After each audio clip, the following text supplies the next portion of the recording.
জামায়াতের সাথে নির্বাচনী জোটের ঘোষণা দেওয়ার পর রাজনৈতিক সংকটে পড়েছে এনসিপি।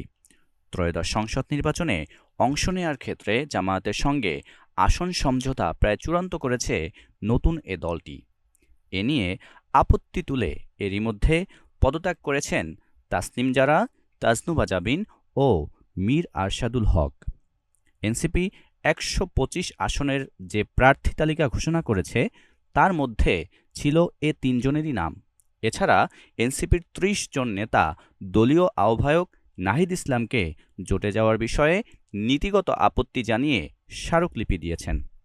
তাহলে কি ভবিষ্যতে এনসিপি রাজনৈতিকভাবে অস্তিত্ব সংকটে পড়তে যাচ্ছে? এনসিপিকে নিয়ে তরুণদের আকাঙ্ক্ষা কেমন ছিল? তরুণরা জামায়াত এনসিপি জোটকে কিভাবে দেখছে? এ নিয়ে আমরা কথা বলেছিলাম বিশ্ববিদ্যালয় পড়ুয়া কয়েকজন শিক্ষার্থীদের সাথে। এনসিপি নেতৃত্বরা সাধারণ শিক্ষার্থী থেকে কিছুটা দূরে সরে যাচ্ছে। তারা সারা বাংলাদেশে নিজের নেতৃত্ব বুঝতে ব্যস্ত, কিন্তু দেখা যাচ্ছে তাদের হাতেই তো তাদের দলের অধিকাংশ কন্ট্রোল নেই, যার ফলস্বরূপ যা যদি আমরা দৃষ্টিমূলকভাবে দেখতে পাই বিগত ২-৩ দিন ধরে পদত্যাগের বিষয়টা।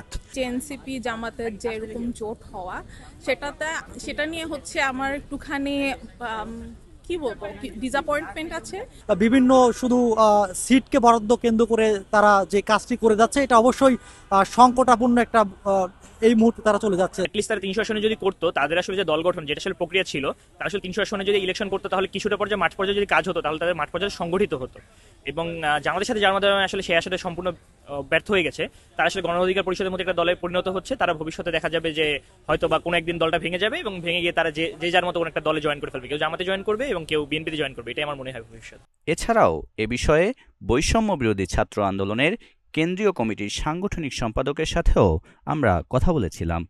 মনে হয় না যে এনসিপি ওইভাবে বড় ধরনের কোনো সংকটে পড়বে। একটা দলের যে রাজনৈতিক যাত্রা, সেখানে অনেক ধরনের সংকট, সম্ভাবনা, সীমাবদ্ধতা থাকে। এনসিপি এর মধ্য দিয়েই একটি শক্তিশালী রাজনৈতিক দলে পরিণত হবে বলে আমি মনে করি। এবং আপনারা জানেন যে নির্বাচনের আগে কিন্তু এই ধরনের বিভিন্ন ধরনের জোট বা বিভিন্ন ধরনের সমঝোতা, এটা একটা স্বাভাবিক রাজনৈতিক প্রক্রিয়া।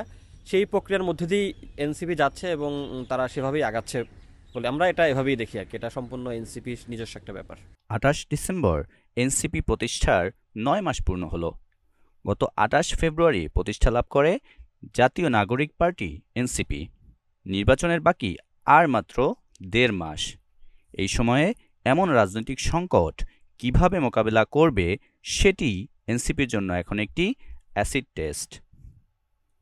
তানজিমুল আবিদ, নাগরিক প্রতিদিন।